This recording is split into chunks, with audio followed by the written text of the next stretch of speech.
Like the yearbook is Falchia. Hi, hello. It's John O'Sullivan from the Irish Pagan School, and it's time for a quick chat, a quick check-in. And so, as ever, thank you very, very much for being with us in our community. Thank you for kind of liking, commenting, subscribing, etc. It really helps kind of keep that energetic flow going, especially when it's difficult as a content creator to actually just, put your butt in the seat. So yeah, because everyone has good days, everyone has bad days. And so being able to, when you're lacking for ideas or stimulus, go to the comments and see what people have asked about. Or, if you're lacking the bit of a motivation or the self-esteem to be able to actually put yourself in front of the camera and do the conversation, those things can help as well. So again, lots of gratitude. Thank you very, very much from me for all of this. So today I want to take a little bit of a sidestep in conversation.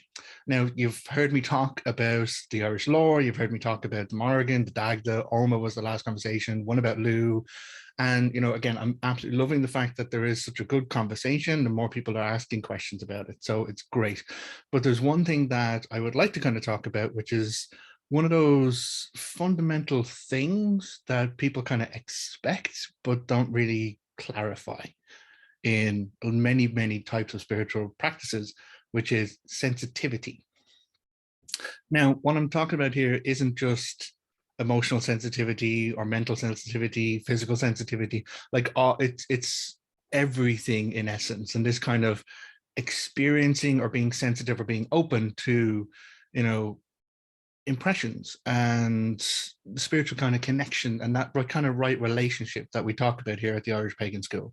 So for me, to tell you a little bit about me, myself, my first kind of experience, if you've seen the video, How I Met the Morrigan, it's on the thread, you'll be able to kind of catch it there and go back. I had a very real sense of her in the cave. So much so, like it was skin prickling, like goose flesh, hairs in the back of my neck going up.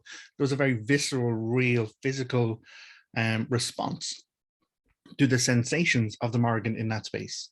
Now, you could make the argument that, oh, well, it's underground, it's a cave, it's dark, it's cold, the darkness, the instinctual kind of fear that we have as sapiens, as kind of creatures who have evolved with that survival instinct.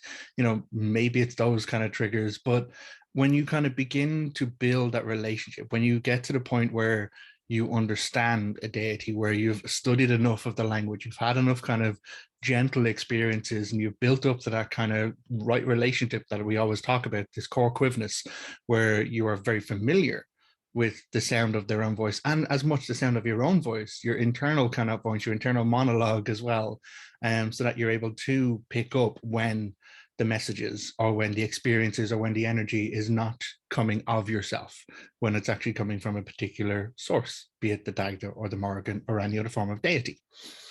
So this kind of concept, this idea of sensitivity, is something that we've known for like decades, generations, like hundreds of years. Some people refer to it as the clairs, as in clairaudience, clairprescience, clairvoyance, and wait, let me get it right. Actually, I don't think there is one for smell. Although I don't know, maybe there should be. Clairolfactoriness. Essentially, it's this clairvoyance as in the ability to see, and this kind of spiritual or otherworldly perception through your eyes.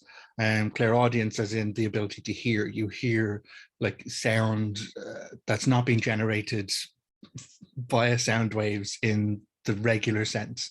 And then clairprescience is just this underlying kind of physical sense almost of this kind of energetic outside of yourself. So I'm not going to talk about that. I'm not an expert in that. It's something I have personally bounced off myself when I was growing in my spiritual path, when I was beginning to kind of try and understand it. And so for me, being able to rationalize it all around, it is this idea of sensitivity. And whatever way you choose to be sensitive, or you are innately sensitive. Me, I'm innately sensitive from an emotional point of view. I always kind of have been, as much as the male programming, the toxic patriarchy, and the put up and shut up, etc., was placed upon me. I was always still that kid who would cry when someone else fell down, because someone else was in pain. I would feel pain. I would feel upset for that. I didn't have language for it. It's not just sympathy, it's empathy, but it's empathy to a very particularly extreme kind of format. And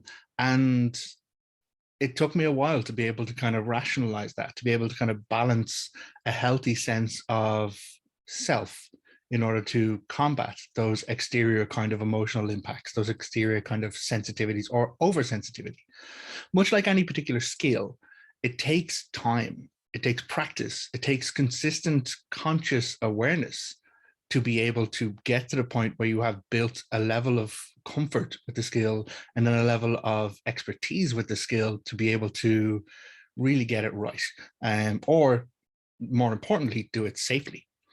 Many years ago, I was not in a great mental health space and I was not doing it right.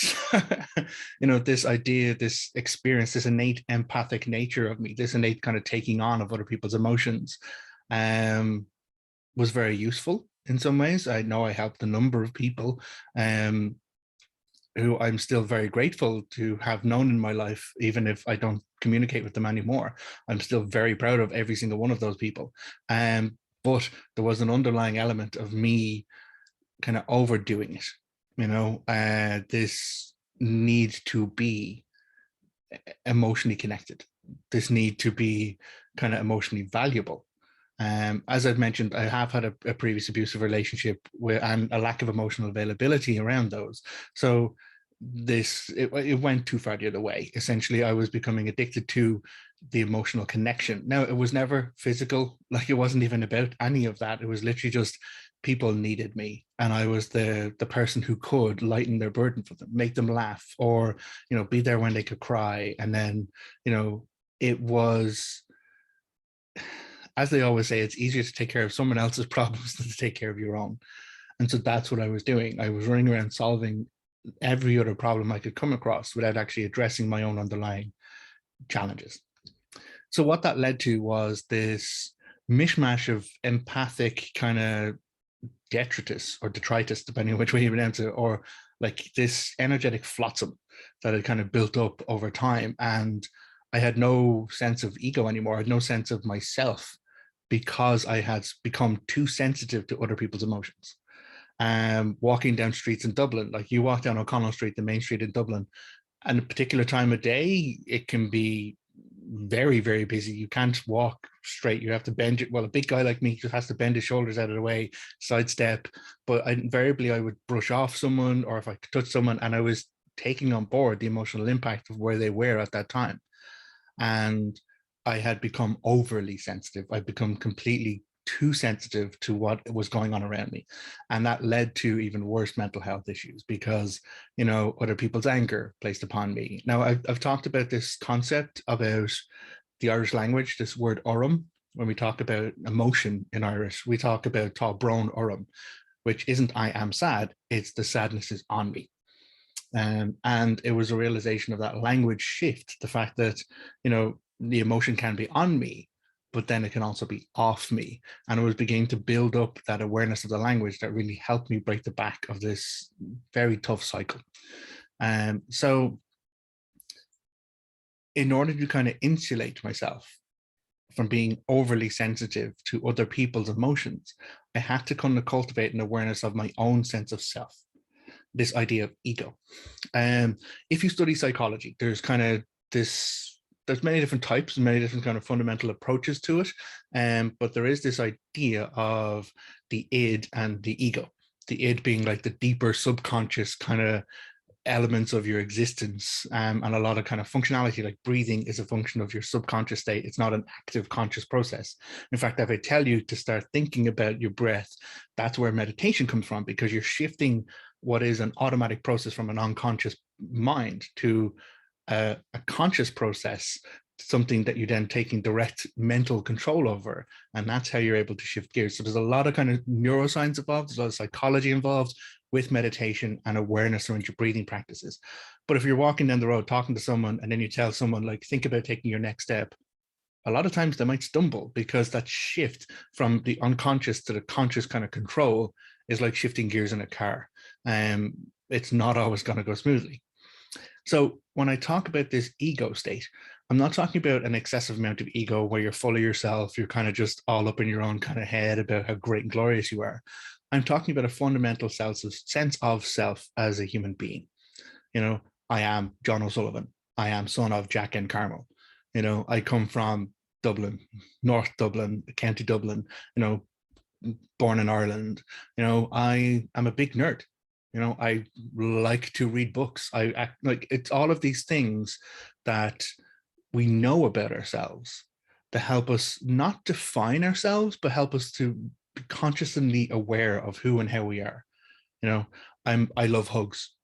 Many people are non-tactile, and that is totally okay as well. But I'm the kind of person who's like, yeah, if you want a hug, I will take a hug, happy, you know? And so it's those things that we kind of help talk about ourselves to give us that better sense of self.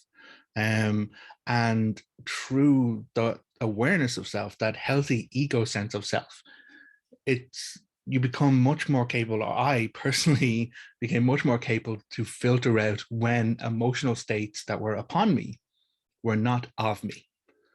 You know, when I would then realize I'd been walking around all day with my jaw clenched. You know, I'd been kind of grumping, I'd been angry, I'd been upset at something, you know, and being able to kind of reassess, being able to say, okay, well, is this my anger? Is this mine? Is this something I should, or I need to look at, I need to process? And if it's not of me, if it's something I have brushed off someone else, or I have picked up and decided to put on my own back and carry around for some crazy reason, the awareness of that means that I can consciously choose to let it go, consciously choose to control this sensitivity. And so you're probably wondering, like, why is any of this relevant? Where does it all come from? Maybe I have given some inklings of it, because we are talking about deeper spiritual growth. You know, as I've said all the time, we're physical beings. You know, as Yoda would say, you know, physical beings. We are in essence crude matter, but we're also energetic beings. We're also emotional beings. We're also intellectual beings. I believe we're also spiritual beings. And so when you have cultivated a healthy sense of ego, this rightness within yourself, it means that any sensitivity you have can be used as a skill to connect with deity, to connect with the environment around you, to connect with, you know, the world, the actual ecology around you. Some of the most amazing connections I've had in my life from an energetic spiritual point of view have been with trees, which are also carbon-based life forms of this world. And so it is about building up that awareness of self to give you the ground, the baseline, to then use your sensitivity as a skill, to consciously choose to control it, to consciously choose to be aware of it. And that means that when, you know, I feel the big warm hand on my shoulder, I know it's the Dagda's hand. You know, when I get that shiver down my spine, I know it's the Morrigan's attention. You know, there's these kind of things that, because you know yourself well enough and you've built the level of relationship with a particular deity, it means that when your sensitivity prickles, you're much more capable of identifying what it is. Now, we get a lot of questions like, how do I know if X God is looking to talk to me? How do I know if this experience is a spiritual experience or just myself or just something of my own head? Like, it's hard to diagnose those things. Like, what we always say is that if an Irish God is looking to communicate with you, you'll know. There won't really be much hesitation. They tend to be very direct. They tend to be very forthright. And, you know, if you have a question, if you're actually hesitant about it, if you're not 100% sure, it means that either it's not them looking to speak to you and you need to figure out who it is, or you're not ready to hear the voice, to hear the message in an open enough way. And that's where, again, using the skill of sensitivity, using your awareness of self, your reading of the lore, your connection with them over time, you know, using the ritual almost, or the daily kind of interactions of offerings at your altar, that builds up the awareness to that sensitivity, that builds up the comfort with that particular type of energy, particular kind of entity. That means that when you do receive the message, it comes through a lot cleaner. One of the first conversations Laura and I actually had about spiritual sensitivity was like tuning in an old time radio. They don't exist much anymore because technology. But when I was growing up, you would have to kind of turn the dial and that would actually move a length of wire behind to move a needle to then adjust pretty much adjust the antennae, or just the frequency of the sensitivity of the radio of the machine, to then pick up the different radio signals that were being broadcast. So you would turn the dial and you'd get Lyric FM. You turn down further, you get RTE1. You turn all the way up to the other end and you get long wave radio Atlantic 252 for your trance music late at night. Again, if you're me, way back when. So this idea of tuning in and fine tuning, this visualization that both Laura and I actually had from our childhood, and it surprised both of us when we actually described like tuning in an old radio, and we're like, I do that.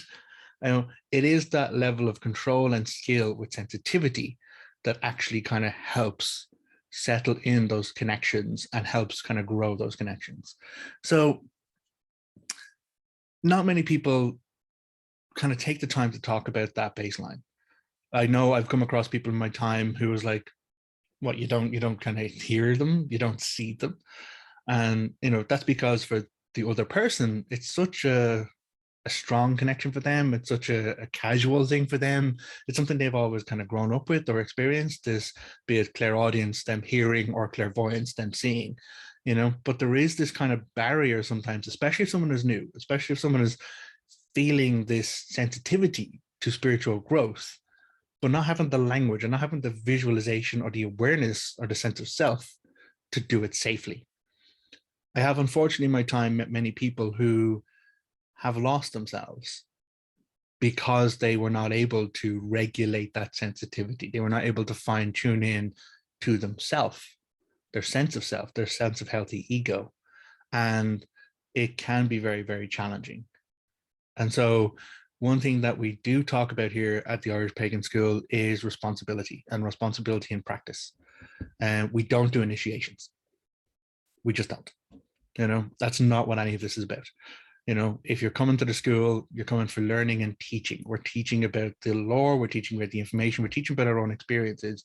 But people have often asked us, like, oh, do you, initiate people into priesthood? And it's like, no, we're not doing that, because in many circumstances, we have seen, both of us in our growth, Laura and myself, how it can be done really well, but it can also be done really badly.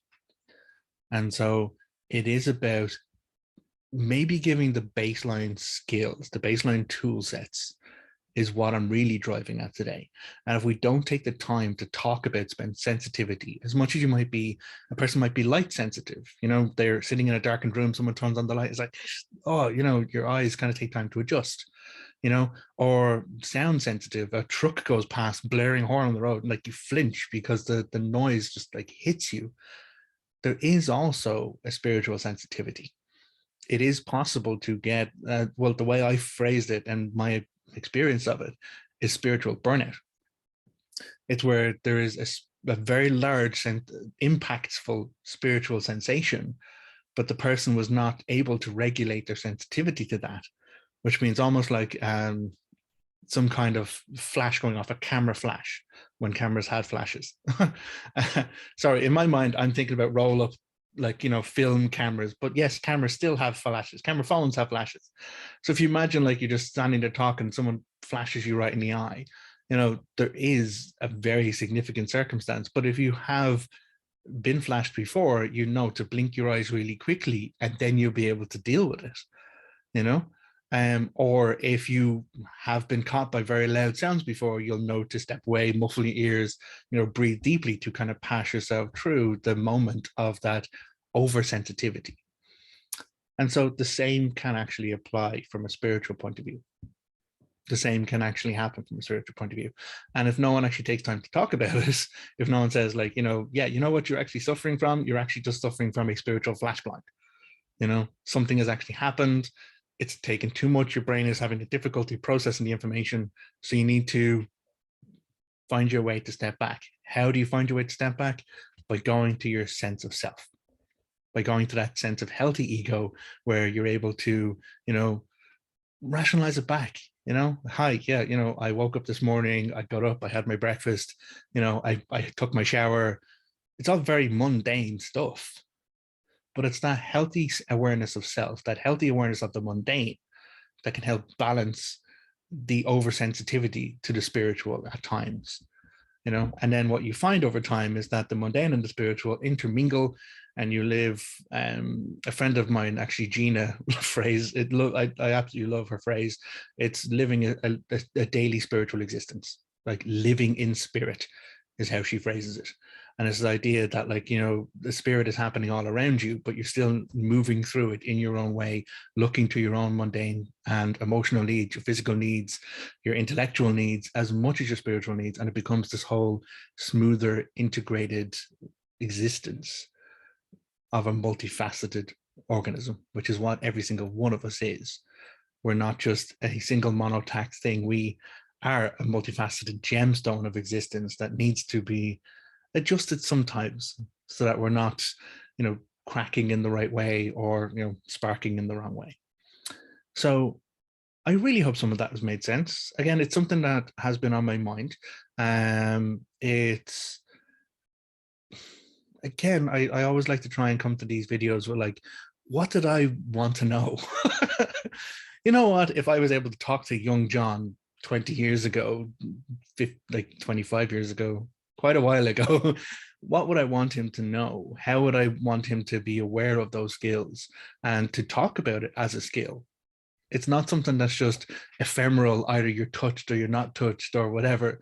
No, it's a skill. It's something you can work at, in the same way that you would go to the gym to lift weights or to run for your body's health, in the same way that you would read books and you study for your intellectual health, in the same way you might go to counseling for your emotional health. There is a spiritual sensitivity, and you do need to be able to build some process and some practice around spiritual health and spiritual well-being. So thank you very much for spending time with me. I really do appreciate it. If any of this has made sense to you, I would absolutely love to hear from you in the comments. Is there something that you're like, oh, actually, I'm not going to ask you for your personal experiences. You don't need to kind of like give me a saga or a story in the comments, because, to be honest, it can be difficult. But, maybe you're someone who has been spiritually flash blinded before, had that oversensitivity. It's worth kind of being aware of how you processed through it, what you did to kind of connect it to yourself and to reground yourself, so that you didn't kind of float off as a spiritual kind of hot air balloon and become ungrounded. So I'd be loving to hear from you. Thank you very much for being with us. Do pop your like, subscribe on us. Do make sure you hit the bell for notifications. All of which is to make sure that, like, if we do pop this up again another day, you might kind of be more interested in the next topic as well, or as interested in the next topic, because I'm not dismissing myself or putting myself down. All right, listen, from me, from our office here in the Irish Pagan School, look after yourself, take care, and until next time, slán. Goodbye.